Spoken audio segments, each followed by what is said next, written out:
Mbah Ratim balurkan ke badan Dodo dan Teh Titin. Wajah, dada, tangan dan kaki mereka dibalur darah ayam. Baunya begitu anyir, tak seperti darah ayam pada umumnya.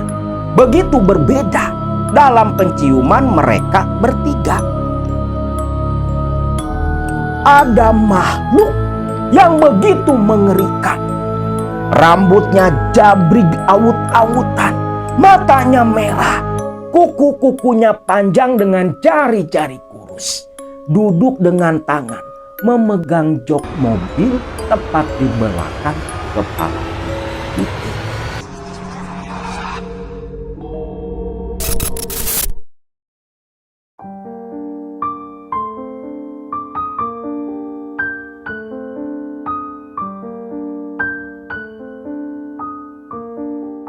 Assalamualaikum warahmatullahi wabarakatuh. Salam sejahtera buat semua Baraya KMS dimanapun kalian berada. Kali ini Akang akan membagikan sebuah kisah masih seputar dunia pesugihan. Ya, walaupun sulit dalam proses memburu cerita-cerita seperti ini dari para narasumber, tapi semoga saja Baraya semua bisa terhibur dengan berbagai kisah nyata yang kita sajikan. Cerita ini didapat dari salah satu narasumber, sebut saja bernama Kang Uyat, di mana dulu beliau 20 tahun silam pernah mengalami kejadian mistis, bahkan terlibat langsung dalam proses ritual sebuah pesugihan yang dijalani oleh atasan, bos, sekaligus sahabat karibnya sendiri. Sekitar tahun 2006. Waktu itu Kang Uyat kerja di sebuah warung di pinggir jalan, Warmindo, yang di dalamnya menu utama berupa berbagai hidangan dari berbagai jenis mie instan. Ada pula di situ nasi goreng, roti bakar dan sejenisnya. Namun pada waktu itu, Warmindo tempat Kang Uyat bekerja sedang mengalami sepi pelanggan. Warung itu milik Kang Dodo, sahabat dari Kang Uyat, sekaligus tetangganya sendiri, tinggal di satu desa yang sama, satu daerah yang sama. Usaha Warmindo itu diwarisi Kang Dodo dari almarhum orang tuanya. Entah berbeda hoki atau apa, Warmindo yang dulu di masa orang tua Kang Dodo begitu ramai, bahkan konon katanya sampai buka dini hari baru tutup. Saking ramainya pembeli yang berdatangan ke sana. Memang yang paling legendaris dari Warmindo ini itu bubur kacang ijonya, yang sering jadi tujuan utama para pelanggan datang ke sana, terlebih di malam hari. Akibat sepinya Warmindo, Kang Dodo selaku pewaris tunggal yang hanya mengandalkan hasil dari warung itu untuk kebutuhan sehari-harinya, begitu kerepotan. Dari bulan ke bulan, kondisi Kang Dodo ini perekonomiannya makin terpuruk. Terlebih lagi, dia masih punya cicilan mobil yang waktu itu ampe nggak bisa dia bayar. Saking pusingnya si Kang Dodo ini, hasil dari Warmindo hanya cukup untuk membayar Kang Uyat. Laba paling sisanya itu nggak seberapa. Bisa makan pun udah untung. Terlebih sudah 3 bulan mobil cicilannya nggak dibayar. Orang-orang dari leasing itu sudah pada datang, mengancam akan menyita menarik paksa mobil kreditan apabila Kang Dodo tidak lekas melunasi tunggakan. Di sini Kang Dodo tak mau dong uang DP dan angsuran yang sudah cukup lama dia bayar hilang begitu saja. Akhirnya mobil itu pun oleh si Kang Dodo dia overbooking. Dan uangnya dia simpan sendiri tanpa sepengetahuan sang istri. Istrinya mah cuman tahu kalau tuh mobil ditarik leasing. Nah, satu ketika si Kang Dodo ini yang jarang-jarang datang ke warung, waktu itu malam hari datang. Bertemu dengan Kang Uyat, Dodo tersenyum sambil bertanya, "Gimana Yat, jualan?" Sepi bos. Bayangin aja dari tadi sore cuman layanin 10 orang. Kalau kayak gini terus bos, ini lama-lama usaha bisa bangkrut bos. Aneh ya Yat, padahal dulu zamannya bapak, Warmindo kita ini paling laris, paling rame di sini. Saingan pun gak banyak. Kemana perginya para pelanggan? Uyat sendiri pun ya heran pula. Resep mie rebus, nasi goreng, semua masih sama. Resep bubur kacang masih sama. Rasa pun sama pula.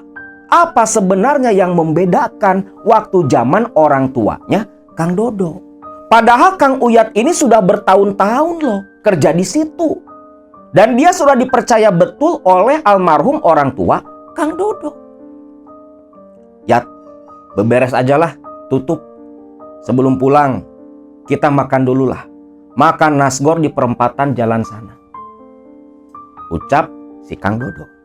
Uyat pun ya hanya bisa menuruti. Dia beberes, 1/4 jam, warung tutup.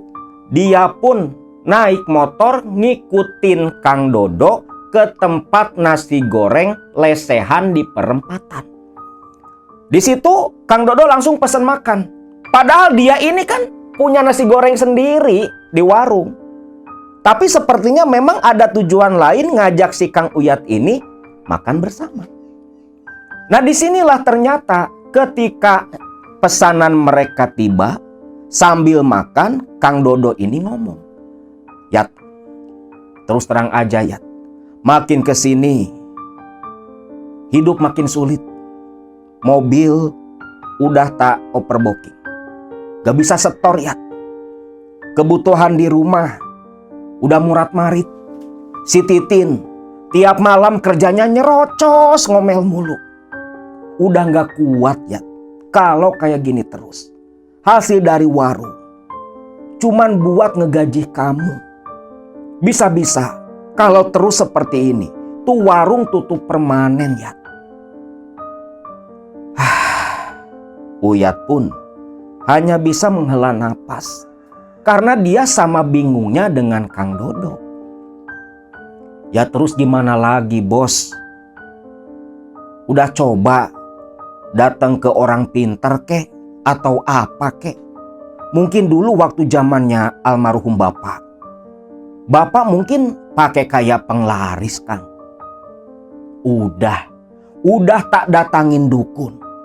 Tapi ya jawabannya ambigu, gak ada yang jelas. Malah buang-buang duit Yat. Begini Yat, Akang mau minta tolong sama kamu. Coba kamu cari info tentang pesugihan, ucap Dodo setengah berbisik. Takut mungkin terdengar oleh pelanggan lain yang ada di sana. Uyat terkejut. Hah? Pesugihan bos? Iya Yat. Coba kamu cari info tentang pesugihan. Tapi yang bener.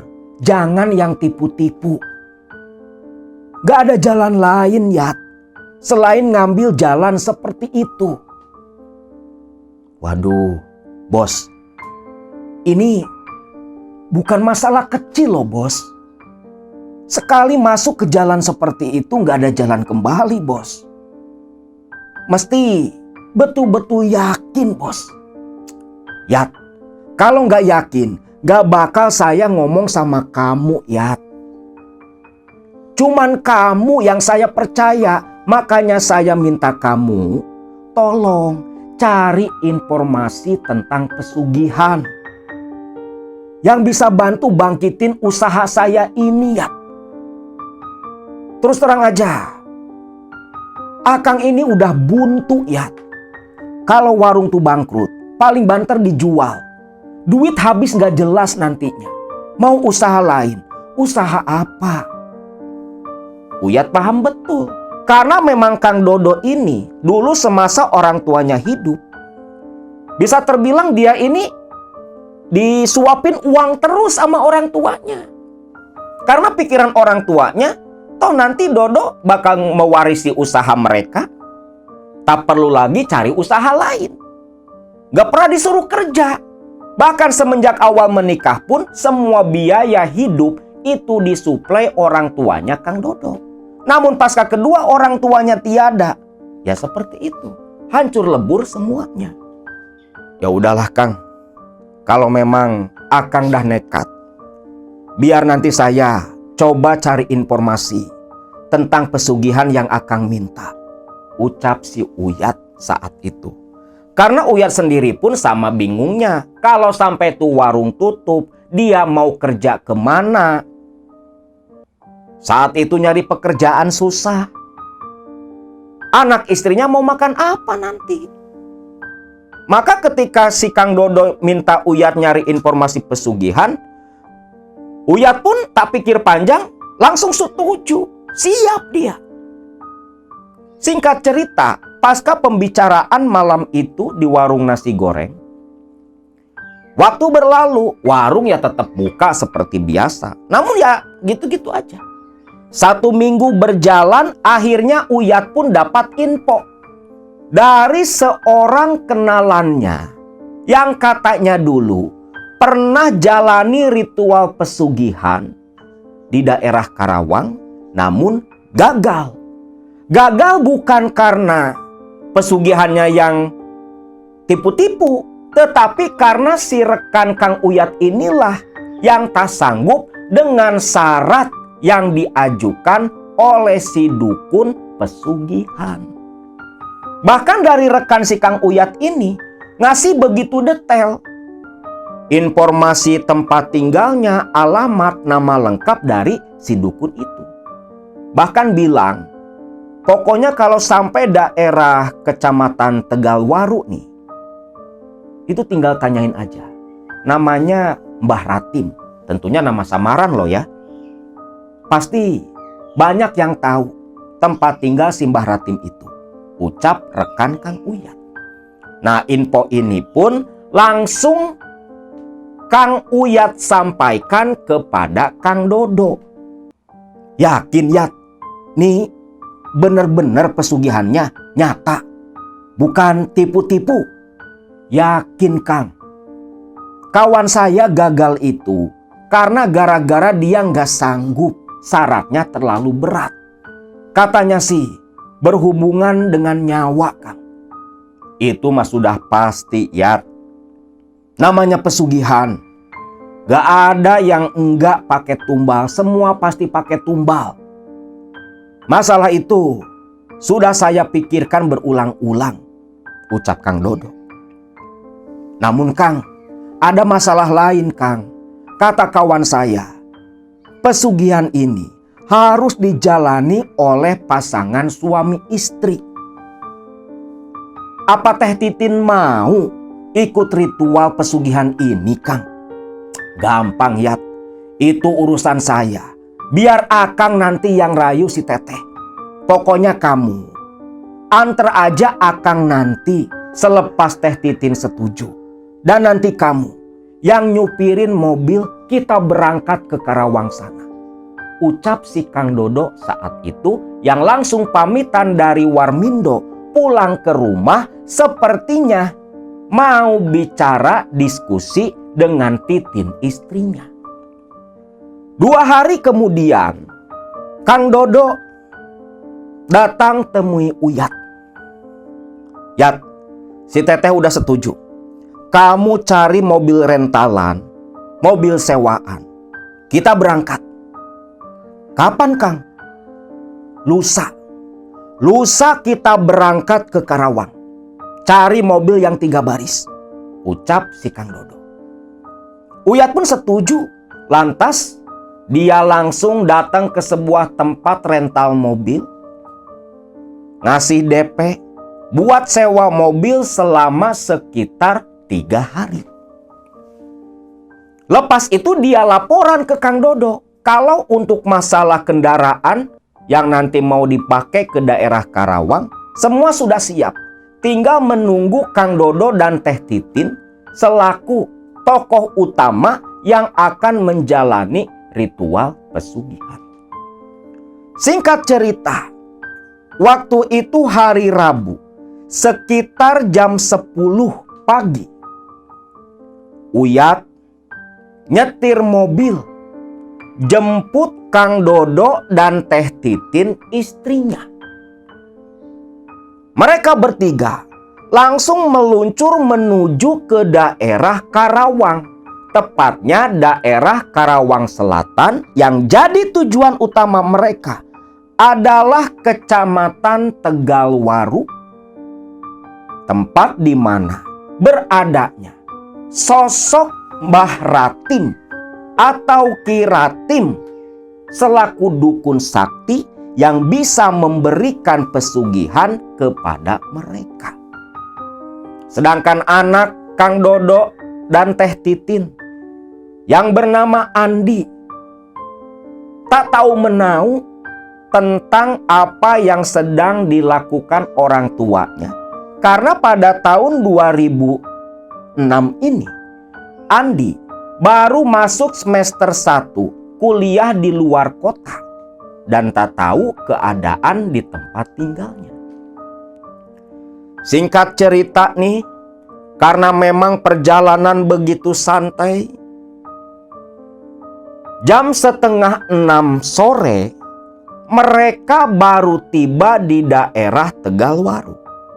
Sepanjang perjalanan mereka banyak berhenti dan istirahat. Ketika tiba di daerah Tegalwaru, Uyat turun dari mobil, nyamperin ke pangkalan ojek. Ke ojek pangkalan tuh. Dulu kan Grab belum ada. Datang ke pangkalan ojek.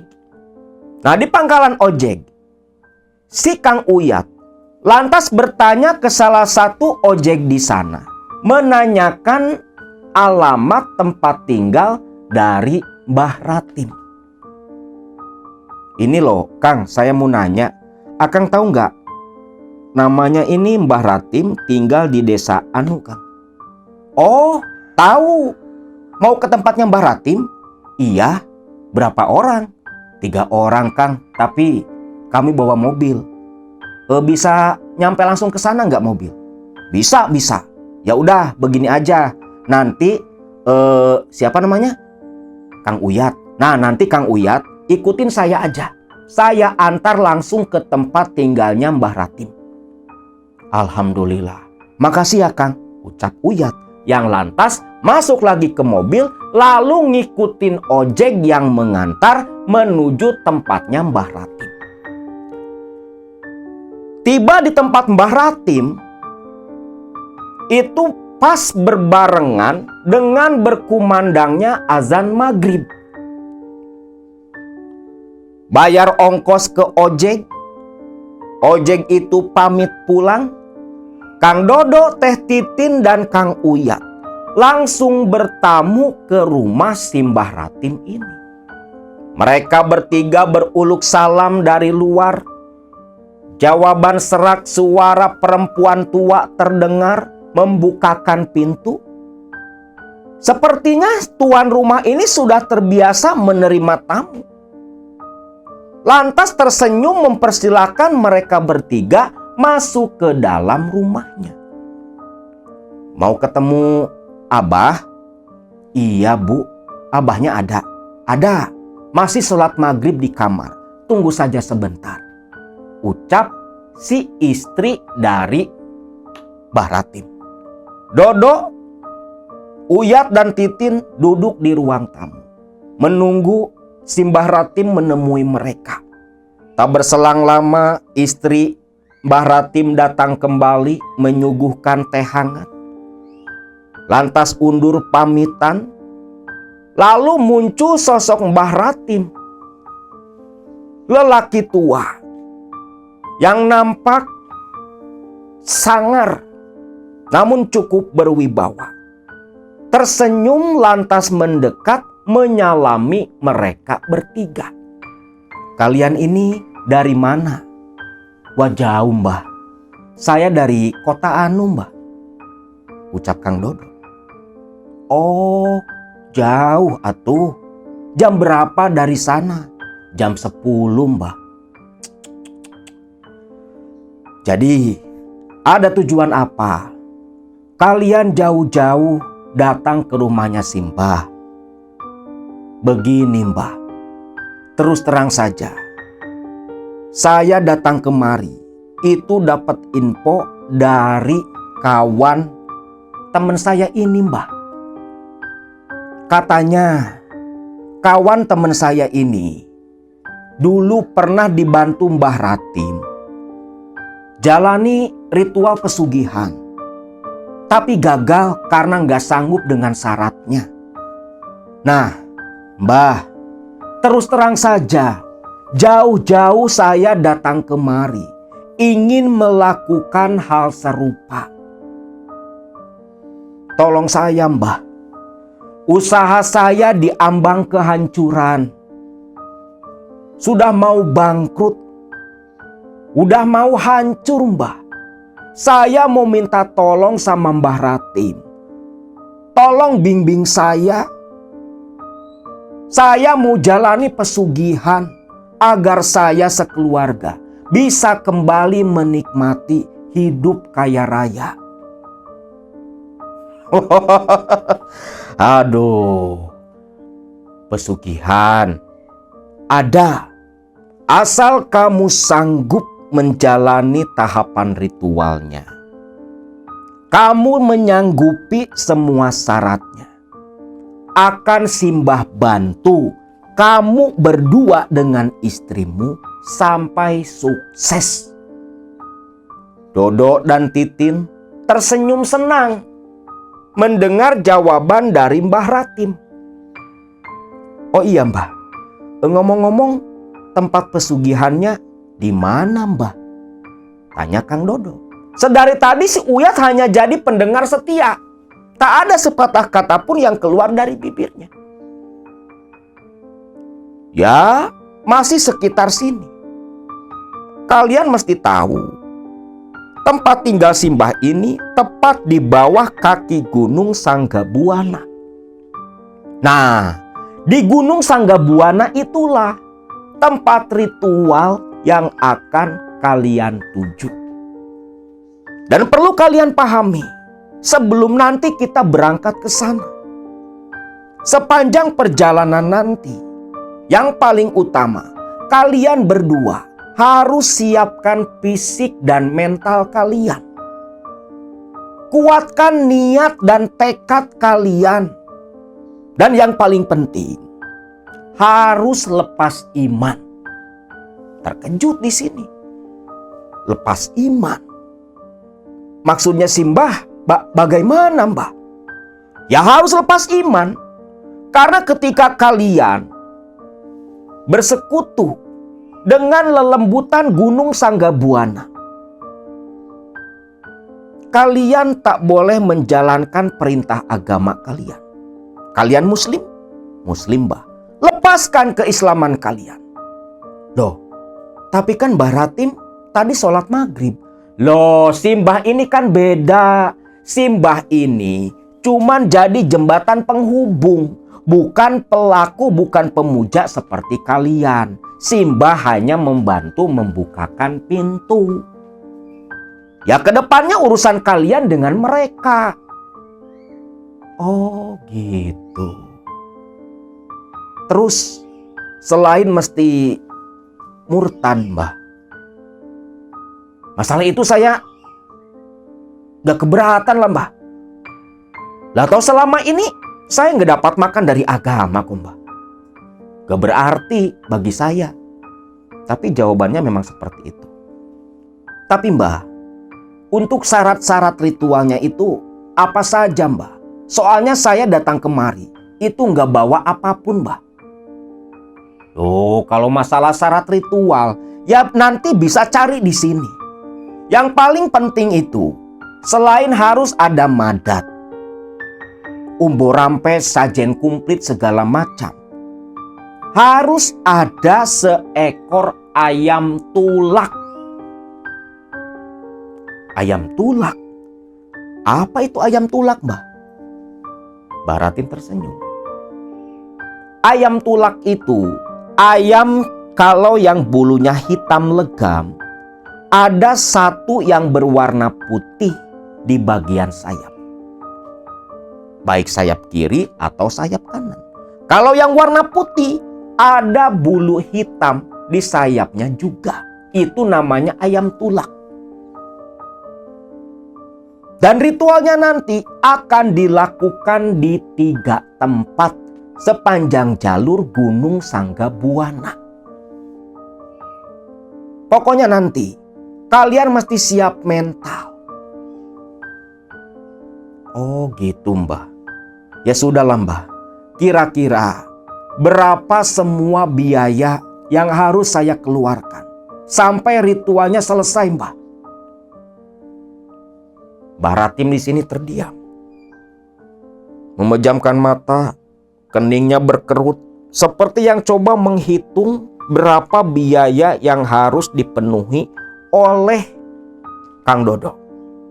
Seolah-olah tiap orang yang datang ke Ki Ratim ini maharnya berbeda-beda. Sampai akhirnya Ki Ratim berkata, kalau untuk biaya keperluan sesaji, sarana prasarana ritual, semuanya sekitar 4 juta. 2006 4 juta ya berharga, bro. Gede. Gak apa-apa, Mbah. Uang segitu ada, Mbah. Tapi ritualnya kapan, Mbah? Untuk ritualnya itu nanti malam, tepat hari Kamis malam Jumat Kliwon. Kenapa Simbah tadi bilang sanggup membantu kalian? Karena waktu kedatangan kalian sepertinya memang sudah berjodoh dengan lelembutan Sanggabuana. Sekarang malam Kamis. Nah, besok malam kebetulan malam Jumat Kliwon. Sepertinya kamu berdua sudah ditakdirkan. Ucap Mbah Ratim memainkan kata-kata dengan begitu lihai. Makin yakin dong si Kang Dodo dengan Titin istrinya.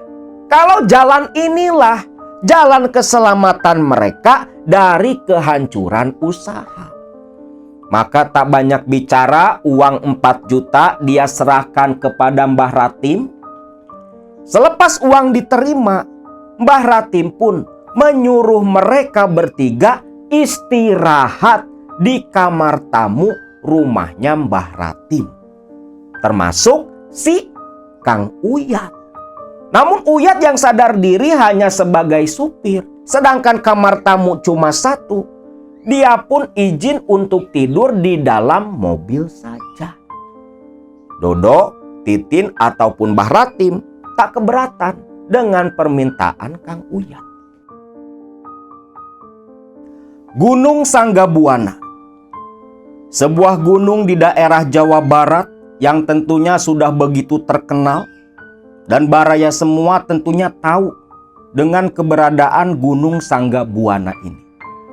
Gunung Sanggabuana sebuah gunung dengan panorama alam yang begitu indah. Namun di balik keindahannya, syarat kental dengan mitos dan sejarah. Di Gunung Sanggabuana ini terkenal dengan mitos buang sial. di mana beberapa peziarah dari luar kota khususnya datang ke sana melakukan ritual buang sial dengan cara mandi dan membuang celana dalam atau pakaian dalam mereka di sekitaran pancuran mas. Dan tentunya ini tingkah laku orang-orang yang mengotori lingkungan. Itu yang namanya celana dalam bisa sampai berkarung-karung, dikumpulkan oleh warga sekitar, dibersihkan, ataupun oleh kelompok-kelompok pecinta alam. Nah, di Gunung Sanggabuana ini, konon katanya dulu di masa lalu, itu ada sebuah kerajaan yang menghilang, lenyap tanpa bekas. Kerajaan itu konon bernama Kerajaan Kuta Tambaga, yang hilang lenyap di zaman era Kerajaan Sunda sekitar abad ke-7 Masehi hingga abad ke-13. Ada yang mengatakan hilang lenyap karena bencana alam, namun ada pula yang percaya hilangnya Kuta Tambaga itu karena lenyap dibawa menghilang ke dimensi yang berbeda. Mirip seperti kerajaan Pulau Majeti di Kota Akang.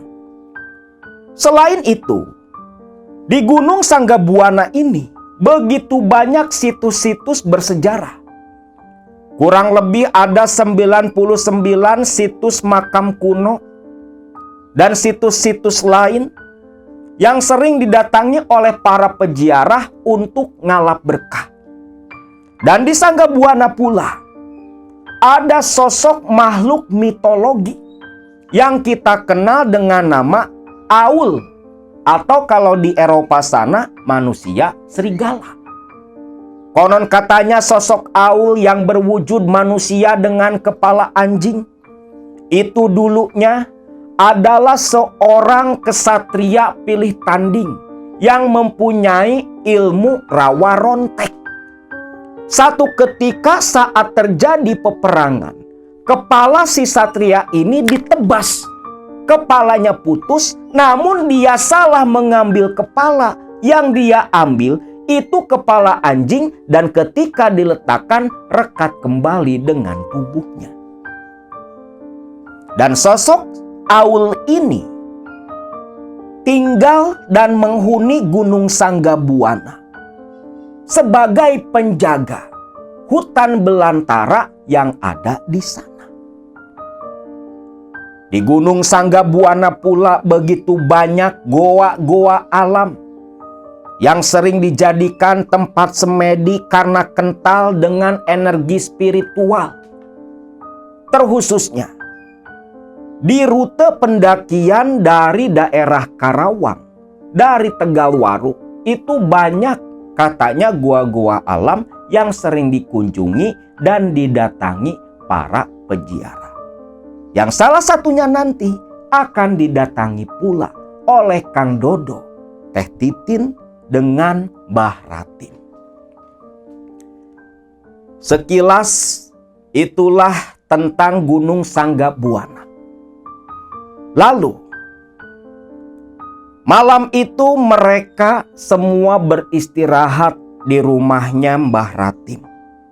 Terlebih karena perjalanan yang begitu melelahkan, Kang Dodo dan Teh Titin langsung tertidur begitu lelap.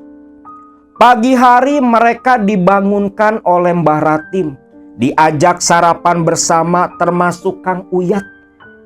Dan pada hari itu, Mbah Ratim pun memberikan penataran kepada Kang Dodo dan istrinya tentang tahapan ritual yang akan mereka jalani nanti malam. Selepas selesai menatar kedua pasiennya ini, Ki Ratim pun pamitan untuk menyiapkan semua keperluan ritual nanti malam. Waktu berlalu, malam pun tiba. Semua keperluan ritual termasuk seekor ayam tulak sudah tersedia. Di sini pun Mbah Ratim mengajak mereka bertiga langsung menuju ke tempat ritual pertama. Dari rumah Mbah Ratim, di malam itu, di pertengahan tahun 2006, mereka dibimbing dituntun melewati jalanan setapak tanpa penerangan. Gak bawa senter, gak bawa obor, gak bawa apapun.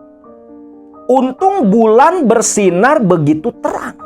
Bulan purnama saat itu. Mereka bertiga berjalan mengikuti Mbah Ratim. Melewati jalanan setapak, bukan melewati rute pendakian yang biasa dilalui para pendaki gunung. Tetapi jalanan setapak yang sepertinya biasa digunakan oleh warga sekitar. Di sini mereka terus mengikuti sosok Mbah Ratim ini, yang sepertinya sudah begitu hafal dengan rute jalanan setapak yang mereka lalui. Awalnya mereka melewati pohon-pohon bambu, pohon-pohon besar, masuk ke area hutan Gunung Sanggabuana. Entah kemana tujuan mereka, yang jelas perjalanan terasa begitu jauh. Napas Titin dan Kang Dodo sudah mulai tersengal-sengal, dada terasa panas. Deru napasnya terdengar begitu memburu, seperti napas seekor babi hutan dikejar anjing. Uyat pun bernasib sama, kelelahan pula, gak biasa naik gunung seperti itu. Tapi si Mbah Ratim kuat luar biasa. Gak terlihat kelelahan sama sekali. Di sini Kang Dodo minta Mbah Ratim istirahat sekejap. Mbah Ratim hanya mendecakkan lidah. Kalian ini, padahal sebentar lagi kita akan tiba di lokasi ritual pertama. Aduh, masih jauh nggak Mbah? Lokasi ritualnya Mbah. Sebentar lagi juga kita tiba. Nah, udah kedengar belum? Samar terdengar suara aliran air. Nah, disitulah tempat kita akan melakukan ritual yang pertama. Sok, sekarang istirahat sebentar. Lemaskan urat-urat dan otot kalian. Lalu kita berangkat lagi. Ucap Mbah Ratim yang langsung mengambil tembakau dari tasnya. Dia linting, dia hisap, menunggu Kang Dodo, istri dan Kang Uyat ada tenaga untuk kembali melakukan perjalanan. Selepas cukup lama beristirahat, mereka kembali berjalan. Namun, di perjalanan kali ini, Kang Dodo, Teh Titin, dan Uyat merasakan ada hal yang begitu berbeda. Perjalanan terasa mencekam dan begitu menakutkan. Ketika deru angin pegunungan yang begitu kencang menerpa tubuh mereka, membuat tubuh menggigil kedinginan. Lantas, mereka mulai mendengar suara lolongan-lolongan anjing di kejauhan. Bahkan ada suara lolongan lebih mirip seperti lolongan serigala yang terdengar begitu nyata seolah ada di sekitar mereka. Bulu kuduk mereka bertiga meremang. Ki Ratim lantas berhenti berjalan, menoleh dan berkata, "Ingat, tundukkan kepala kalian. Jangan ada yang berbicara. Teruslah berjalan. Apapun yang nanti kalian lihat, kalian saksikan. Jangan lari, jangan takut." Baik Mbah, ucap mereka bertiga. Mereka nggak tahu nih maksud dari Mbah Ratim ini apa. Pertanyaan mereka di kepala terjawab tak lama kemudian. Ketika asik berjalan menunduk mengikuti Mbah Ratim, ada sesuatu yang melompat di atas kepala mereka. Suaranya gemerisik begitu kencang. Lalu ketika mereka menoleh, mereka melihat sesosok bayangan seperti manusia, namun berkepala anjing, melolong berdiri di bawah sorot bulan purnama. Tak jauh dari jalan setapak tempat mereka berjalan. Shh, Kirati memberi isyarat agar mereka semua diam. Sosok Aul terlihat jelas oleh mereka bertiga. Mereka bertiga merapat ke arah Mbah Ratim. Tubuh gemetar ketakutan, kepala ditundukkan.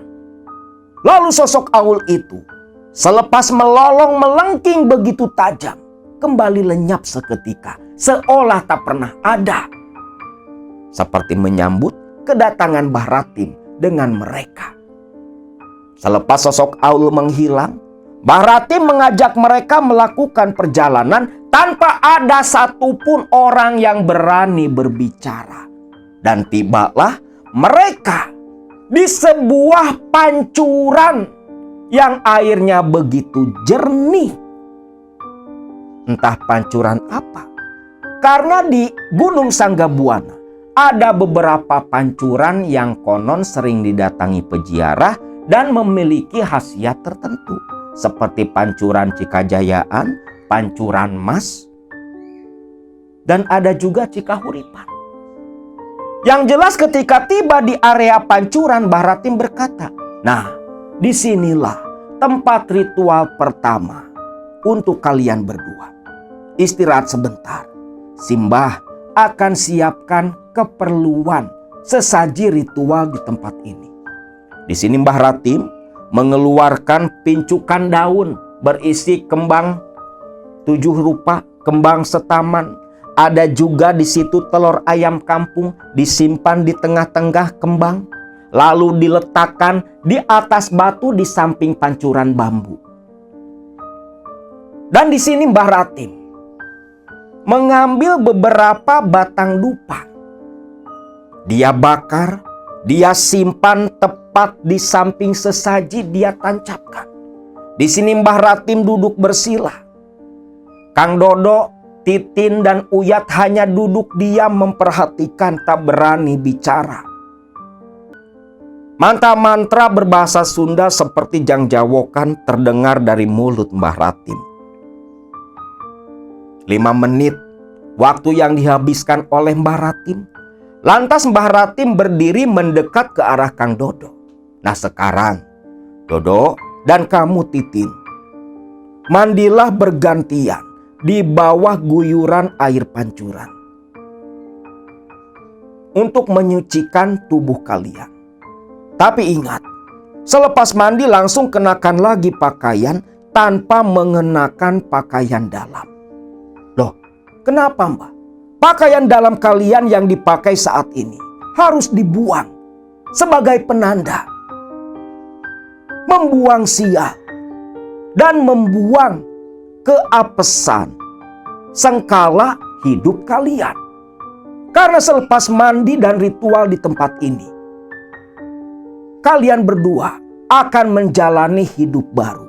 Dodo dan Titin yang dulu sudah mati, sudah menghilang, dan Dodo serta Titin yang sekarang selepas ritual adalah Dodo dan Titin dengan hidup yang baru." Pahamlah di sini Titin dan Dodo. Lantas pasutri ini pun mengikuti perintah Mbah Ratim. Tentunya Kang Uyat menjauh dari sana di perintah Mbah Ratim. Kan gak mungkin dong Kang Uyat ngintipin mereka berdua. Lalu di sini tanpa malu-malu Kang Dodo membuka pakaian mandi dipandu oleh Mbah Ratim. Selepas selesai Kang Dodo, giliran Teh Titin. Awalnya malu-malu, namun Dodo meyakinkan. Titin pun melepas semua pakaiannya, jongkok mandi di bawah guyuran air pancuran. Lepas selesai mereka berdua mandi, mengenakan kembali pakaian tanpa mengeringkan badan. Celana dalam Titin dan Kang Dodo serta BH milik Titin diserahkan kepada Mbah Ratim. Lalu mereka berdua kembali memanggil Kang Uyat. Nah, Kang Uyat menyaksikan pakaian dalam Titin dan Kang Dodo itu dijampi-jampi oleh Mbah Ratim. Lepas itu dibuang oleh si Mbah Ratim ini. Nah, Dodo baru tersadar, Kang Uyat pun sama. Ternyata banyak pakaian dalam di sekitar area mereka. Lepas itu, Kiratim berkata, "Sekarang kalian ikuti Aki menuju ke tempat selanjutnya, ke tempat pemakaman para leluhur Gunung Sanggabuana."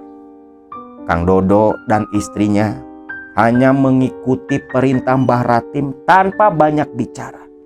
Sesaji dibawa oleh Kang Uyat karena Mbah Ratim membawa ayam tulak untuk ritual nanti. Mereka berempat kembali jalan. Waktu berlalu, tibalah mereka di area pemakaman kuno yang katanya leluhur-leluhur orang Sunda dulu banyak dikebumikan di sana, termasuk tokoh-tokoh dari kerajaan di masa lalu. Dari sekian banyak makam, Mbah Ratim membawa Kang Dodo dan istrinya menuju sebuah makam, sebuah kuburan yang entah kuburan siapa, hanya saja nisannya itu ditutupi oleh kain kapan. Dan ada bekas jejak ritual di sekitar pemakaman. Seperti ada degan ijo, ada bekas bakaran dupa, bunga-bunga yang sudah layu pun ada di sana. Sepertinya ada pula yang sudah ritual terlebih dulu sebelum mereka. Nah, di sini Mbah Ratim, perlu kalian pahami dulu ya, Mbah Ratim ini bukan juru kunci Gunung Sanggabuana. Bukan. Dia ini hanya seorang dukun yang mungkin punya ikatan perjanjian, saling bantu dengan lelembutan aliran hitam Gunung Sanggabuana. Karena Gunung Sanggabuana ini salah satu tempat penyebaran agama Islam juga. Nah, ini kan sisi terang dan gelap selalu berdampingan. Lalu di sini Titin dan Dodo dibawa ke makam yang nisannya ini ditutupi kain kapan. Di sini Kiratim membuka ritual beruluk salam. Dan lepas itu berkata kepada Titin dan Dodo, "Dodo, Titin, kalian berdua mintalah ke sosok yang ada di dalam kuburan ini.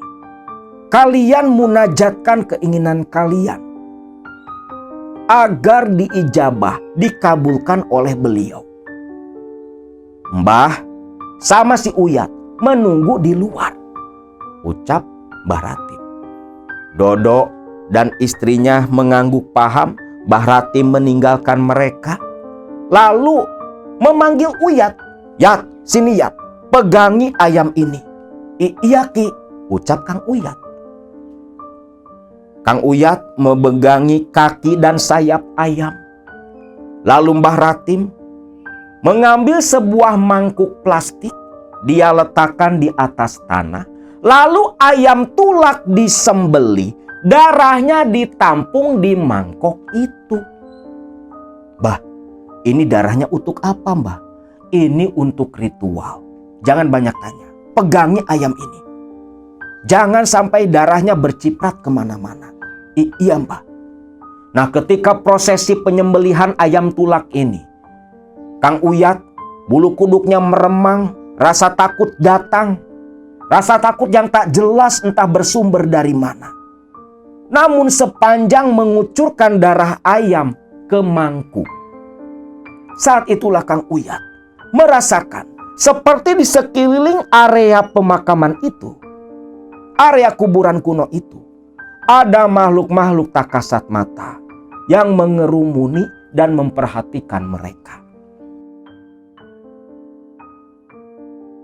Setelah darah habis mengucur ditampung di mangkok plastik, Mbah Ratim berkata kepada Uyat, "Uyat, bawa darah itu, letakkan ayam dengan sesaji, ikuti Simbah." Uyat mengangguk paham, darah di mangkuk dia ambil, mengikuti Mbah Ratim menemui Kang Dodo dan Teh Titin. Tiba di makam, Dodo dan Titin langsung dibangunkan oleh Mbah Ratim. Lalu di depan Uyat, darah ayam yang di dalam mangkuk diambil oleh Mbah Ratim, Lalu darah itu Mbah Ratim balurkan ke badan Dodo dan Teh Titin. Wajah, dada, tangan dan kaki mereka dibalur darah ayam. Baunya begitu anyir, tak seperti darah ayam pada umumnya. Begitu berbeda dalam penciuman mereka bertiga. Sudah, sekarang kita langsung ke tempat ritual utama. Ritual di sini selesai. Dan sisa darah ayam ini kalian habiskan, minum sampai tak ada setetes pun darah yang tersisa. Darah ayam yang begitu anyir terpaksa diminum oleh Kang Dodo dan istrinya. Bersihkan, jilati semua.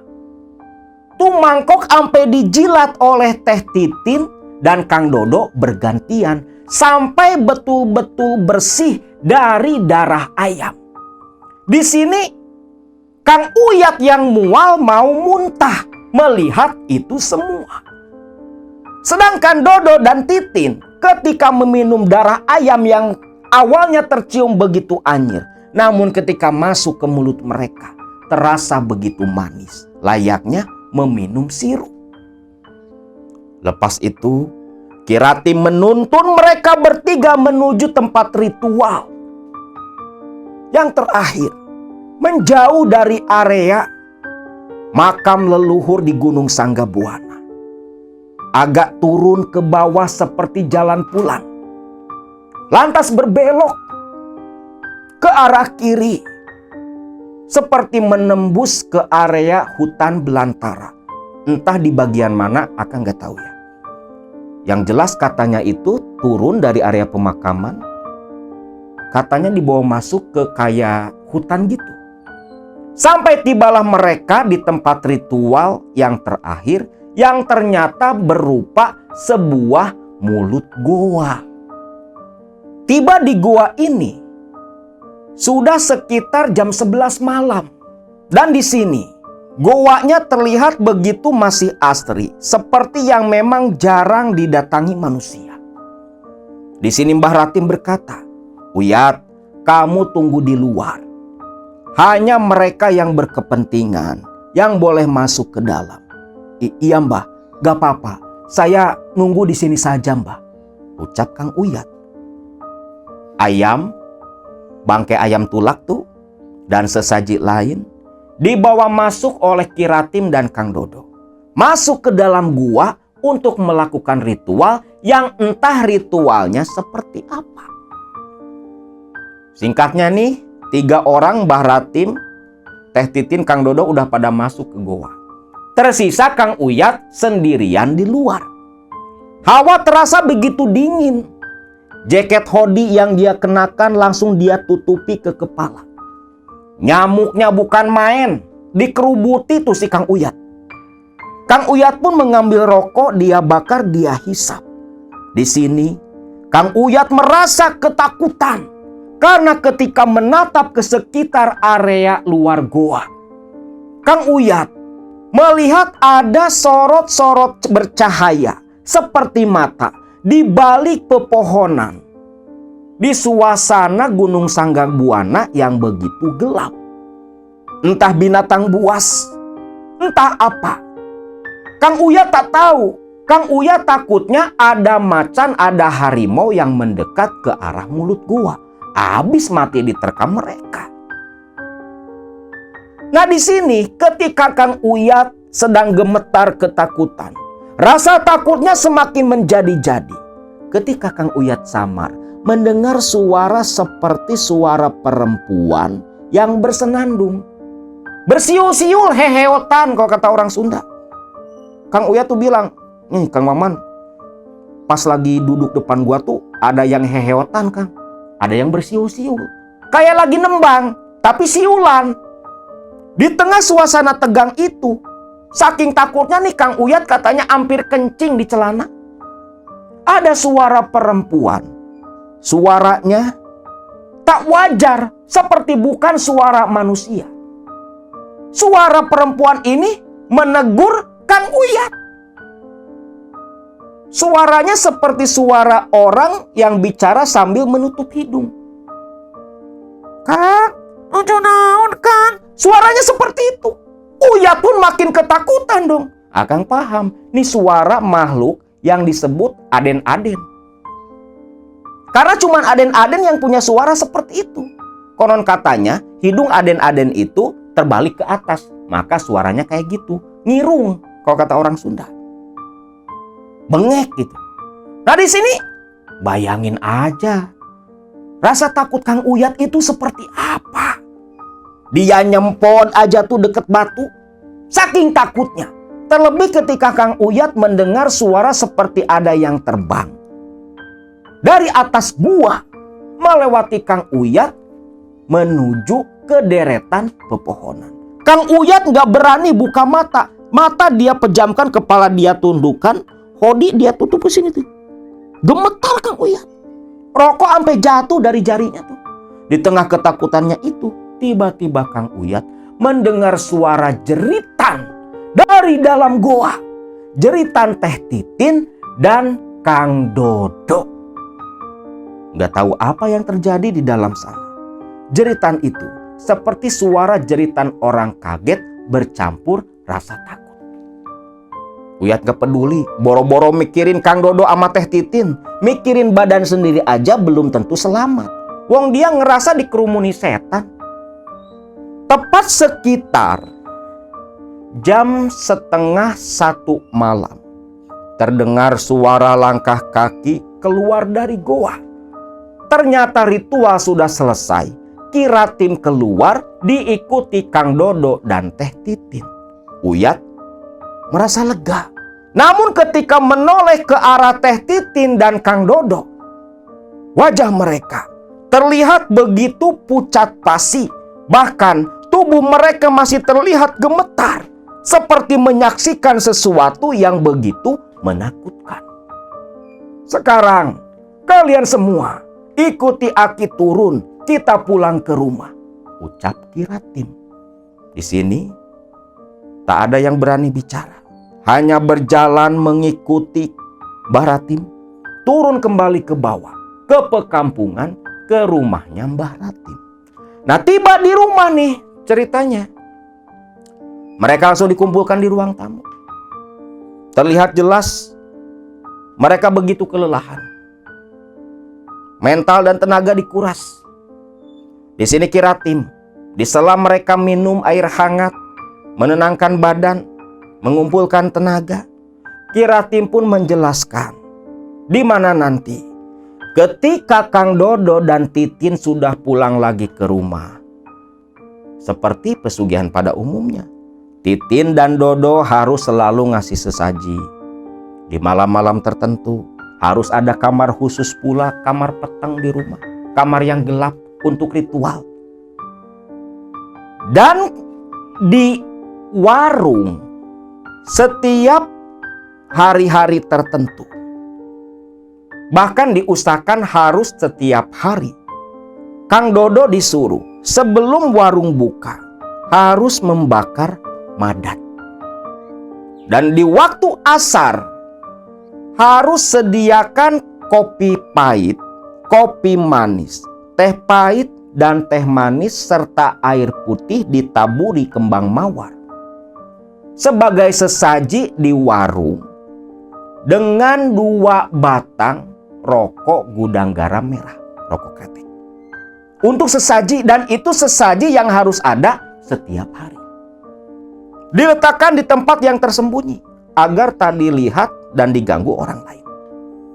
Dan nanti setiap beberapa bulan sekali, 1 tahun 2 kali lah, si Kang Dodo harus datang ke tempatnya Mbah Ratim.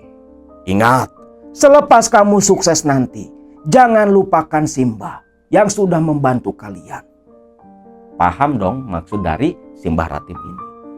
Dodo dan Titin pun mengangguk paham. Lantas Mbah Ratim berkata, sekarang juga kalian harus pulang. Loh, apa gak esok pagi aja Mbah? Harus sekarang juga. Ini mutlak, tak bisa ditawar. Sekarang juga kalian pulang. Dan ingat, selama perjalanan, jangan mampir kemana-mana. Jangan berhenti, harus langsung pulang ke tempat kalian. Kalau tidak, kalian akan celaka, ucap Mbah Ratim.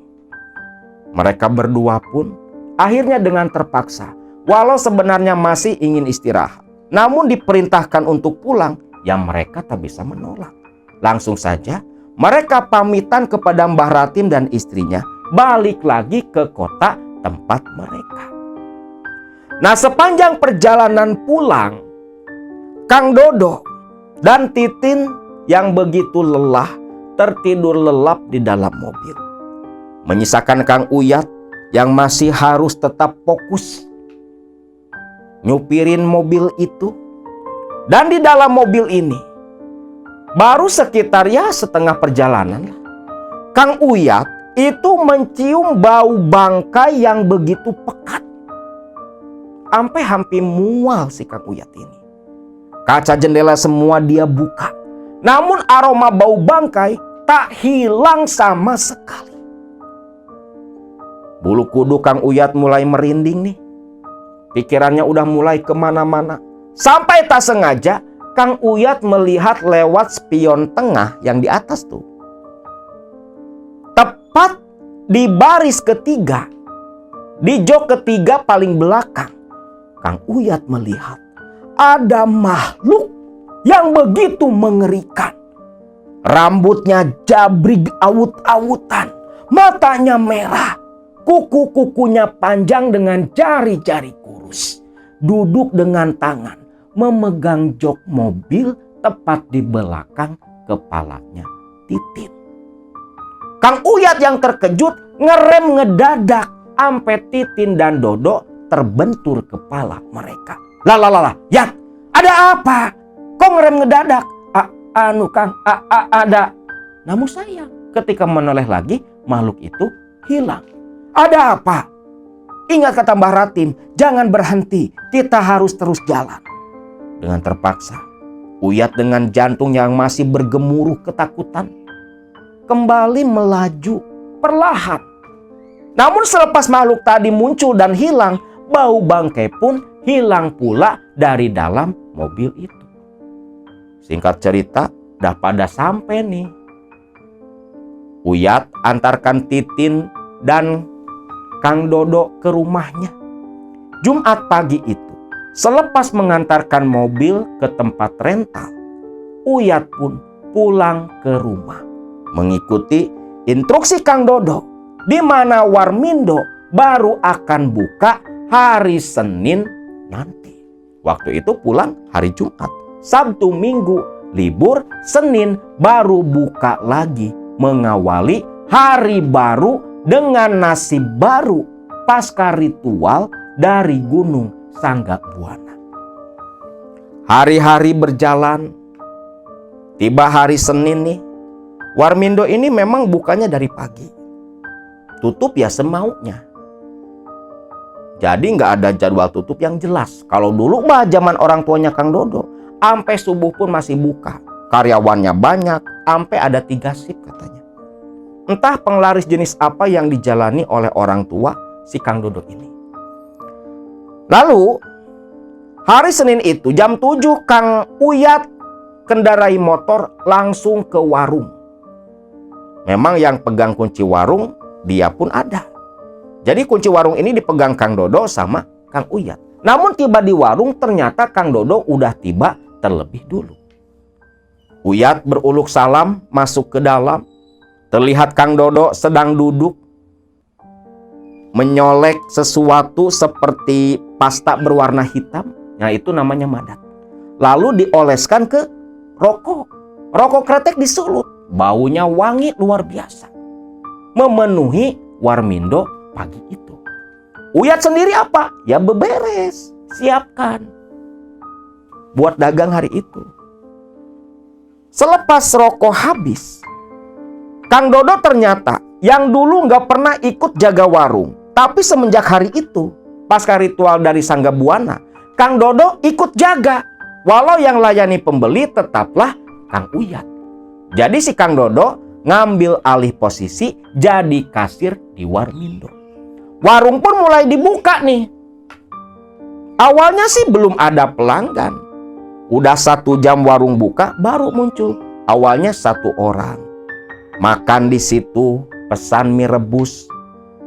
Namun ketika mau bayar, orang itu berkata, "Tumben ya, ini enak banget loh. Sekalianlah bungkusin 2," ucap orang itu. Nah, orang ini seperti pembuka di hari Senin itu. Pasca orang ini pesan, lalu pulang, tak lama 1, 2, 3 orang mulai berdatangan. Sampai ketika jam makan siang, penuh tuh Warmindo. Di sini Kang Dodo hanya senyum-senyum terus. Ya gimana nggak senang dong. Warung yang biasanya sehari semalam tuh paling layanin 10 orang. Tapi hari itu membludak. Persis seperti dulu di zaman orang tuanya Kang Dodo. Di sini Kang Dodo sampai ingkut turun tangan bantuin. Uyat kewalahan. Nah, jam 3 nih, jam 3 sore. Sesuai perintahnya Mbak Ratim. Uyat disuruh sediakan sesaji. Ya air-air rasa itu. Kopi pahit, kopi manis, teh pahit, teh manis. Ada teh tawar pula. Dan air tawar, air putih dengan taburan kembang mawar. Diletakkan tepat di dapur di bawah meja kompor. Termasuk 2 batang rokok gudang garam merah. Rokok kretek. Cuman yang paling disukai sama mereka ini, entah kenapa gudang garam merah. Mungkin bukan hanya pria yang punya selera. Jin pun sama. Nah, lepas itu, sesaji disimpan, ya ditinggalkan begitu saja. Uyat kembali ke depan, layani pembeli. Lu bayangin aja, stok mie instan di Warmindonya Kang Dodo habis dalam 1 hari. Dan ketika jam 8 malam, tak ada lagi yang bisa dijual. Ludes semua.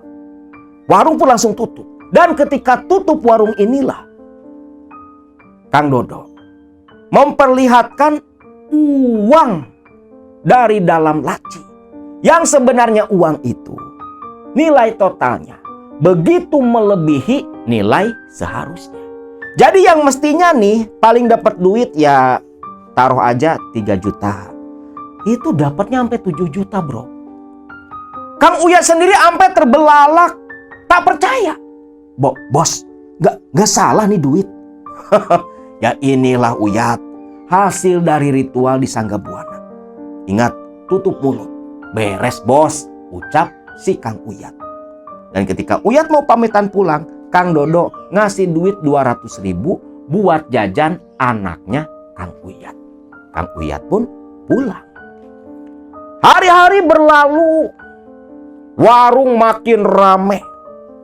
Uyat kewalahan sampai Kang Dodo akhirnya nyari karyawan lain buat bantuin Kang Uyat. 2 bulan pasca ritual di Sangga Buana, yang tadinya cuma Kang Uyat, karyawan satu-satunya, nambah lagi 2 orang. Salah satunya Aep. Nah, Aep ini kebetulan masih saudara jauhnya Kang Uyat.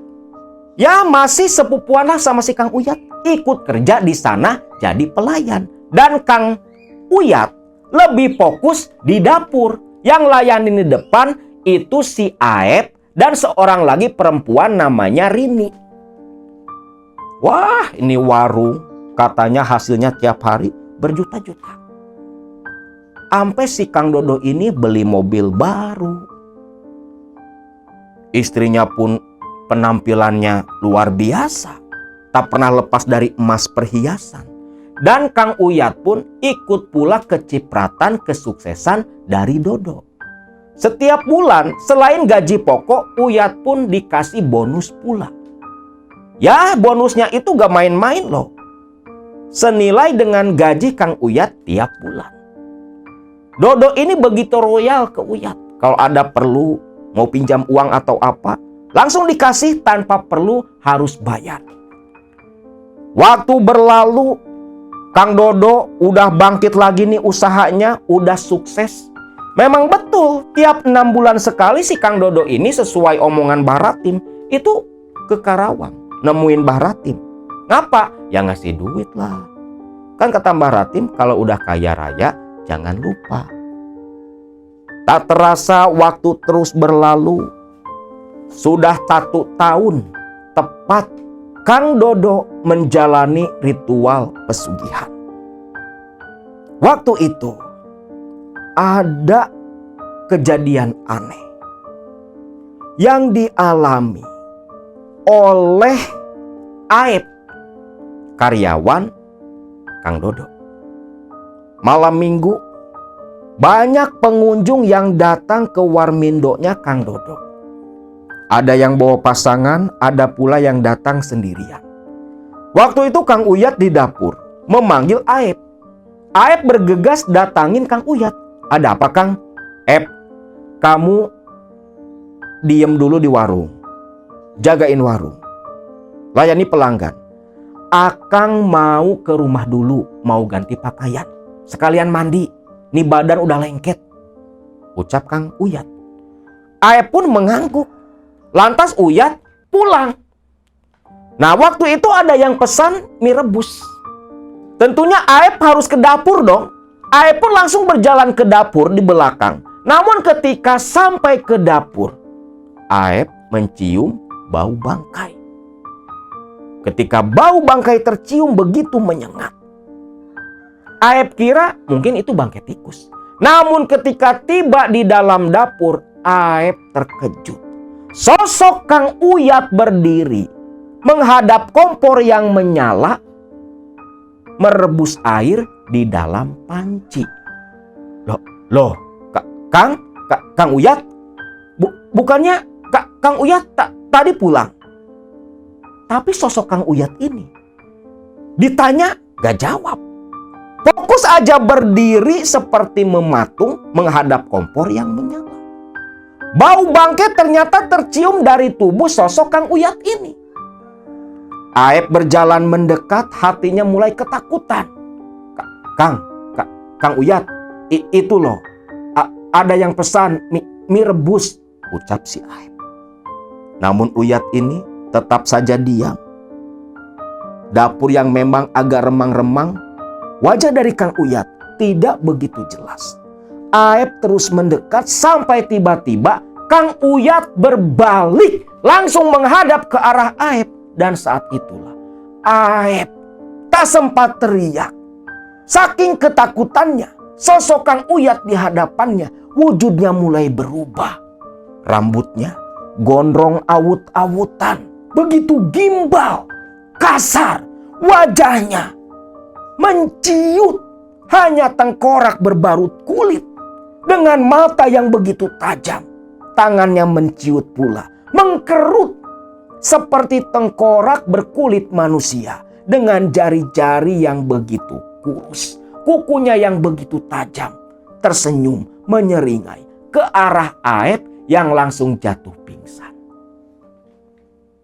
Di depan, Rini yang lagi kerepotan layanin pembeli, terlebih yang tadi pesan mie rebus, terus nanya, sebentar ya Pak, saya ke dapur dulu, ucap Rini. Ketika Rini tiba di dapur, dia menjerit melihat Aep tergeletak pingsan di atas lantai. Dan kebetulan saat itu, Kang Uyat pun baru saja datang. Mendengar jeritan Rini, Kang Uyat lari dong ke dapur. Warung agak rame tuh, keos.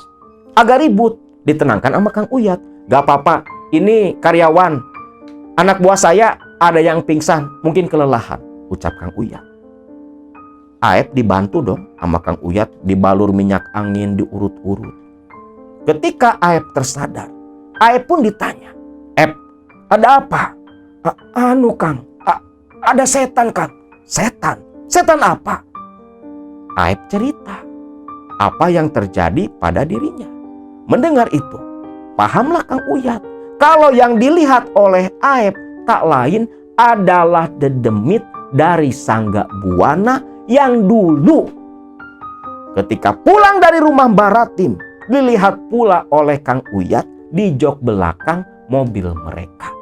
Nah, di sini Kang Uyat mengatakan kepada Aep agar Aep jangan terlalu banyak bercerita, karena apa yang Aep saksikan tak boleh didengar orang lain karena bisa membuat Aep celaka. Namun dasar si Aep penasaran, nanya lagi ke Kang Uyat satu hari itu. Kang Uyat pun bilang, kalau itu piaraan majikan mereka yang menjaga Warmindo tempat mereka bekerja. Nah, barulah Aep pun paham. Dan semenjak saat itu, Aep nggak berani ke dapur sendiri kecuali ada Kang Uyat di sana. 1 tahun sudah nih, lebih malah. Kang Dodo dan Teh Titin jalani pesugihan di Gunung Sanggabuana. Nah, waktu itu si Kang Dodo pamitan ke Kang Uyat mau pergi menemui Mbah Ratim. Yat, titip warung 3 hari. Akang mau ke tempatnya Mbah Ratim. Nanti uang warung kamu antarkan aja ke Teh Titin ke rumah. Siap, bos.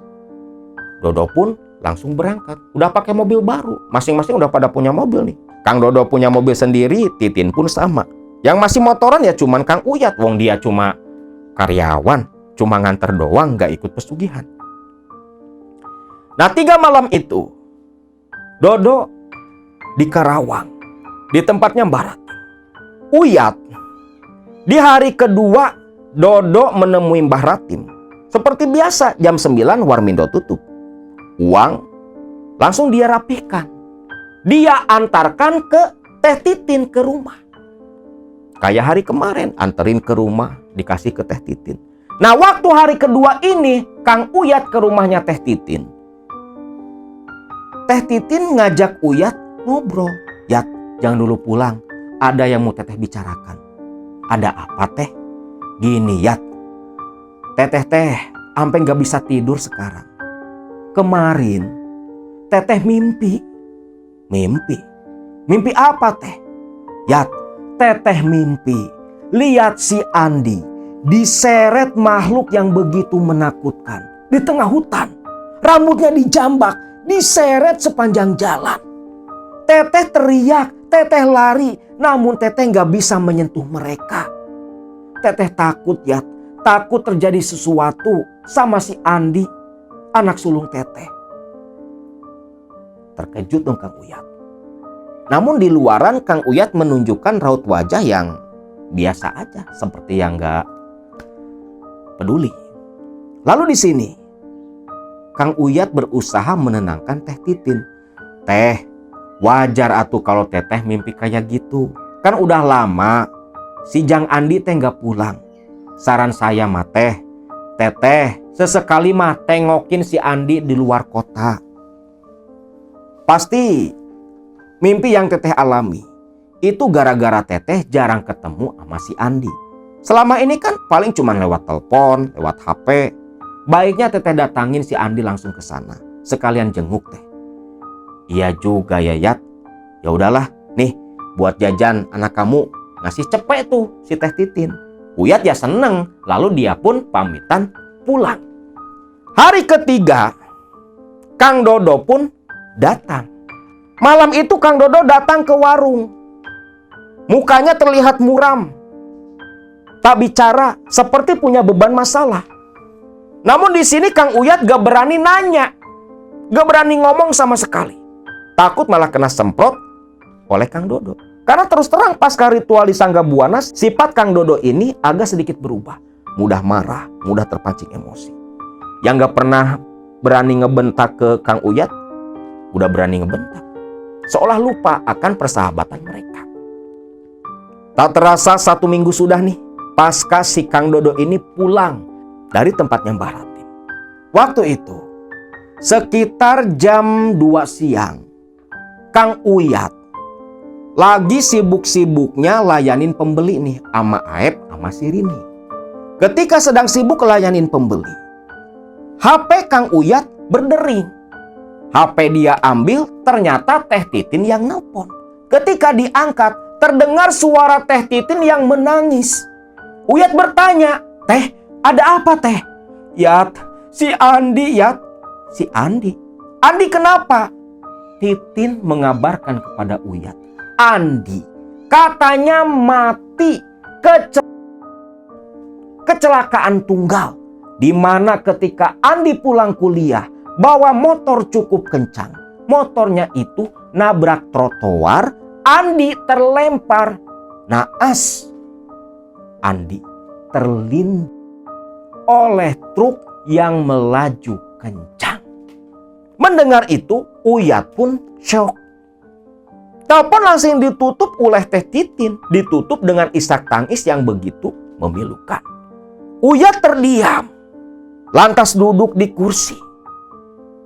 Tak percaya mendengar Andi mati begitu mengenaskan.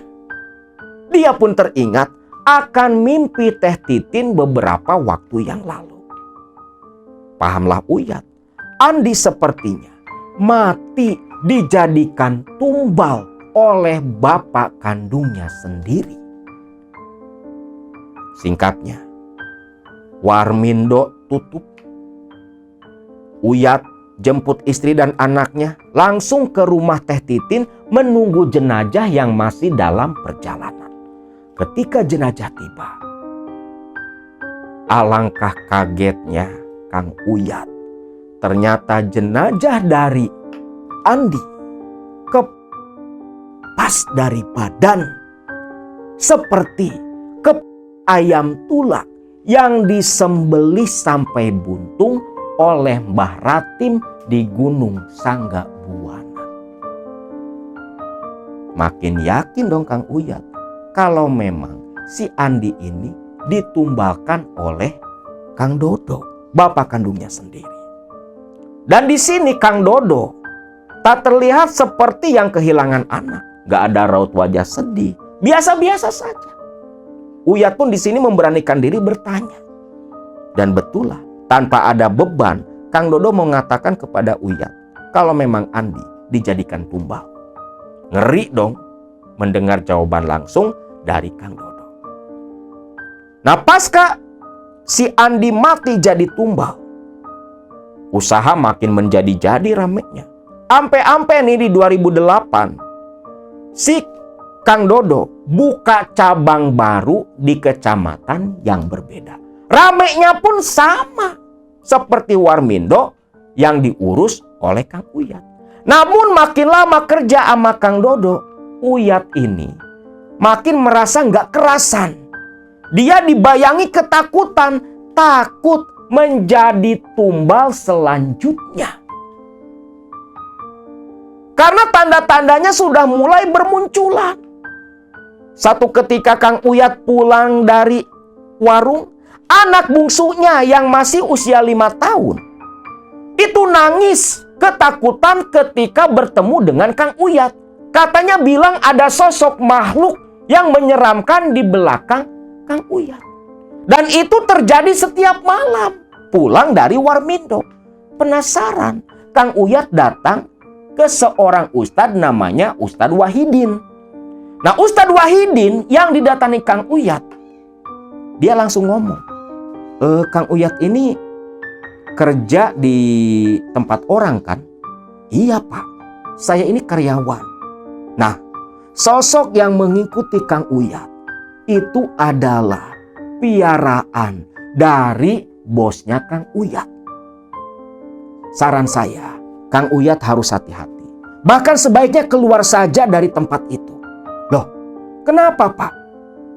Atasan Kang Uyat itu melakukan pesugihan. Kalau masalah itu mah, Kang Uyat kan tahu dong, Dodo emang jalanin pesugihan. Cuman dia gak berani ngomong sama tuh ustad. Ah, yang bener. Bener. Dan kamu diikuti makhluk itu karena kamu sudah dijadikan calon tumbal berikutnya. Mendengar itu, Kang Uyat kaget bukan main. Gak percaya. Dodo tega menjadikan dia tumbal kedua pesugihannya. Kang Dodo, saran saya lekas keluar dari tempat kerja. Kalau memang Kang Dodo masih sayang nyawa. Dinasehati sedemikian rupa, bahkan Kang Uyat dibekali sebuah wiridan agar tak diikuti dan lepas dari jerat calon tumbal. Baru dicalonin nih, belum dijadikan tumbal. Uyat pun pamitan pulang. Nah, setibanya di rumah, wiridan itu Kang Uyat jalani tiap malam. Pulang dari Warmindo, sholat, langsung ngewirid pemberian dari si Ustadz Wahidin. Dan betul lah, 1 minggu pasca wiridan, anaknya tak pernah lagi menangis ketika berhadapan dengan Kang Uyat. Maka jelaslah memang kalau Kang Uyat ini mau dijadikan calon tumbal. Daripada mati, akhirnya Kang Uyat memilih keluar dari warmindonya Kang Dodo. Dan di sini Kang Dodo seperti yang paham. Kang Dodo pun berkata, "Yat, kamu boleh keluar dari tempat ini. Tapi ingat, rahasiakan semua apa yang kamu ketahui. Kalau sampai bocor keluar, kalau sampai ada orang yang tahu, nyawamu yang akan tak ambil." Ucap Kang Dodo memberikan ancaman. Lalu di sini Kang Dodo menyerahkan sejumlah uang kepada Uyat. Hitung-hitung kompensasi Uyat yang sudah lama mengikuti dirinya. Namun Kang Dodo bingung, bukannya dia nggak butuh uang, tapi uang itu takut jadi uang tumbal. Maka datang dulu ke tempatnya Ustadz Wahidin. Ustadz Wahidin pun menasihati Kang Uyat agar mengeluarkan dulu 2,5% dari semua uang itu. Baru sisanya boleh Kang Uyat gunakan agar aman dari uang tumbal. Hal itu pun dilakukan oleh Kang Uyat. Kang Uyat lepas dari warmindonya Kang Dodo. Dia pun tak mau lagi berurusan dan kenal dengan Kang Dodo. Kang Dodo sendiri, dia pindah, tak lagi hidup bertetangga dengan Kang Uyat. Pindah ke daerah lain, masih satu kecamatan, berbeda desa. Dan terkenal sebagai orang yang begitu kaya raya.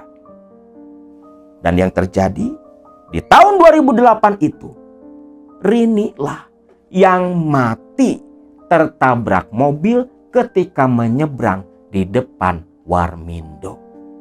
Uyat pun tahu kalau Rini pasti mati dijadikan tumbal pula oleh Kang Dodo. Nah, itulah kisah dari Kang Uyat tentang sahabat sekaligus atasannya dulu yang menjalani pesugihan di Gunung Sangga Buana bersekutu dengan lelembutan di sana.